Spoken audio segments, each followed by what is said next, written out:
Hey guys, Hawaii Yu-Gi-Oh! 808 here, and I thought I'd do a deck profile on my Rabbit deck.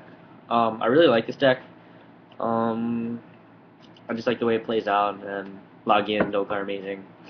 So it's not much different from my last build that I posted on my channel, but I recently took a break from it to play windups, and then re-picked it up this past like weekend or two, and just feels great because macro just hurts so many decks right now. It's like an auto win almost against like a lot of matchups. And yeah, so here we go. It's pretty standard. You have the two rabbits because set two and playing one is retarded. And then you have three Kazuos and three favorite source. A lot of people don't like to play this deck because they hate drawing normals, but really, like I said before, it's not really that bad at all. Except for maybe Kazuo, but even then, you can set it, and it has its uses, because it can wall out Zen mains and weaker monsters, and of course you always have spells and traps to protect it, and slow roll your way into Lagias and Dokas like before.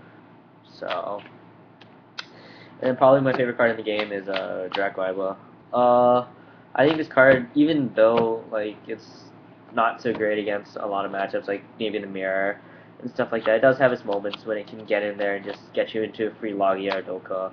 And you do run Lance and Book of Moon, so it's easy to get off, and I don't know, I just really like the card. So yeah.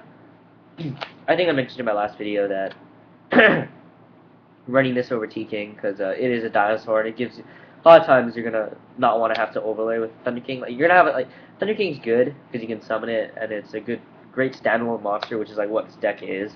It's just a bunch of good standalone monsters. But a lot of times you're gonna be missing that last dinosaur, or you're gonna like miss it, like having a dinosaur to overlay into a Logia or Dolka, and yeah. And then you have the Tour Guide engine. So yeah, not much to say about this. I don't think in my last one I was running Night Assailant, but then I kind of realized how important it is to get a double tour guide. And a lot of times, if you open up Macrocosmos, you're not going to want to leave a dead Sangin in your deck. So being able to go guide into Sangin, and then having another guide target, and then being able to search out Rabbit is amazing. And also just having like getting the Sangin out of the deck so he's not dead if you have Macrocosmos in your hand already is, I don't know. So just having the extra target is good, and two tour guides is always better. And also, Night Assailant does have its functions with the mirror match, and I don't know, any other deck that you need kind of set removal. And then the last two monsters in my deck are Spirit Reapers. This card's amazing. I don't know, I think I've said it enough times already in all my other videos. Okay, so I think that's monster. I think it's 17 monsters. 2, 4, 6, 8, 10, 12, 14, 16, 17. Yeah, 17 monsters. Okay, for spells you have the staples. Dark Hole, Heavy Storm, and Monster Reborn. Not much to say about those. I play one book because a lot of times big monsters is a problem, and then having like something to help get over stuff with Drakwaiba is pretty good. Yeah. Sorry if I sound sick. I am sick. Yeah. Anyway, then we have Double MST. I was playing 3 in my last build, but like it's so dead against agents, and usually you can make it like with just 2 in the main deck, and I don't think it's worth the risk of having 3. But sometimes you do need to get your rabbits to go off, but that's why you side deck it, I guess. And then I play triple Forbidden Lands. Probably one of the better cards in the deck. I would never imagine cutting this card. I play one Soul Taker because big monsters are a problem, like it always has been. And a lot of times I find myself, like getting free pokes in with Reapers because like the theory is like you just blow away their monsters and then summon a Spirit Reaper, and then it forces a lot of back row. Like so many times you can force like a Torrential or a Solemn Warning on a Reaper, and then you can slow roll your way into dropping like a Rescue Rabbit or one of your power plays, as well as just buying you time and allowing you to set up. Yeah, Reaper is just a really good all-around card. Alright, for the traps, play Double Warning, of course, and Solemn Judgment. You play Double Prison, Double Torrential, I think I mentioned in my last video, uh, Torrential, you're not going to have Lagiadoka on the field at all times, and you're not going to have like ideal board presence to the point where it's like worth it to run only one. Like running two is just so good, because especially against like decks that like swarm the field like how I don't know, it's just how it is. So it's just a really good card. I would like play less than this. I play double bottomless. Yeah, because big monsters give the deck a problem, and just like not having to use Logia to negate like a monster is great because you just bottomless it. I play one Compulse. I really like this card because windups is kind of like at first glance you may think like windups is a really like 50-50 or maybe even favorable matchup for Rabbit, but it really isn't because so many times like you're running normal monsters pretty much, and you need to stabilize your game, like the game state. And so a lot of times you're not gonna hold, like you're not gonna be able to keep up because they can just like Rabbit. I mean they can like summon Wind Up Rabbit and then have Factory or go Magician Shark, and a lot of times you just can't like keep up. So it's kind of important to be able to keep up with the Compulse because you can just bounce back all their exceeds and whatever. And then double macro Cosmos. This card, there's talk. I was like on the forums that I read.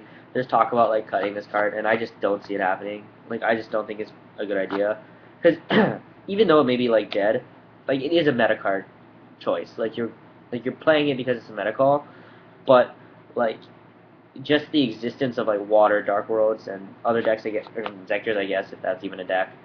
Like just like that's probably gonna be like 1/3 of what you play, and having like a card that just blows them out 1/3 of the time that you like sit down in a tournament and you sit against someone and they're probably gonna be playing that deck.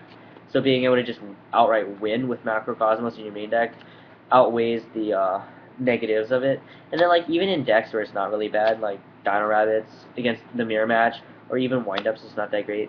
Um, like you can set and it is like a bluff. You can bluff it, and it does have its applications too. It's manageable, so that's why you can get away with playing two. Because yeah, I don't even know what else to say. Like that's about it. Like basically, you can just like you're gonna be playing more game twos and threes, so you can decide this out. So yeah. And then the last card is the Starlight Road. I was actually thinking about upping this to two, because so many times you're gonna want to like advance your board state, which is gonna be like probably just like either a set normal or a Sabersaurus, and then being able to have Starlight Road to like blow them out of the water when you summon, and then they torrential, mirror force, or whatever you, then it's just amazing. Also, being able to safely set all your back rows is so important, and like just getting Heavy Storm can put you back so far, because the whole point is to stabilize, and if back row really helps to stabilize, and if they storm you, then it becomes a lot harder to do that. And so having Starlight Road to protect all of this while you stabilize your monsters is really good. So it serves a double purpose of blocking back row destruction as well as advancing your monster board state. So, I mean, like the deck is already really low on room because it's so tight. Like I think I'm already at like this is 40 cards exact right here, and so like I still want to fit in like a Fiendish Chain or something like that, because like Fiendish Chain helps against a wind up matchup, but it's kind of bad against water. But you know it's kind of whatever because we made the macro. So I don't know, if I do find room eventually I'm gonna try test it out, play two, especially actually deck space two. I don't think I'd play two stars because you're never really gonna have to bring out two. It's just like having to see this card more often than you don't. So, my side deck is actually pretty weird. I'm probably gonna change this up a lot. I have a Gores, double Thunder King, double Snowman for the mirror, double Max C because windups and water, or I don't even know, but like Max C and Gores usually go in together, and it's really good. Thunder King is Thunder King. It's like one of the better cards in the format. Just shuts down. Helps a lot in the wind-up matchup too, which is a real pain in the ass. For spells, I still play double level limit area B because Dragon's still a deck, and this really stops them. And this always, like against heroes and decks that like have big monsters or bigger monsters than you do, a lot of times you're gonna wanna like just having this, you can like safely set like a Kabazools or something, and there's like hardly anything with 3 stars or less, barring your exceed, that can hit over it. So this helps you advance your board state as well, which is, like I said before, is like the key. I also decided to deck the third MST because back row and whatever. I decided the second compulse for windups. I don't like Neo Sealing. Kind of this. I mean, it's kind of weird because it's like the same reason that I don't like Torrential. I mean, it's like the opposite reason as to what I said for Torrential Tribute. Because with Torrential Tribute, you're not always gonna have board presence. But like a lot of times, you're not gonna like Torrential Tribute doesn't have a requirement of 4 monsters. And so if there's 4 monsters, more than likely one of them is yours. So you're not gonna want to Needle Sealing them.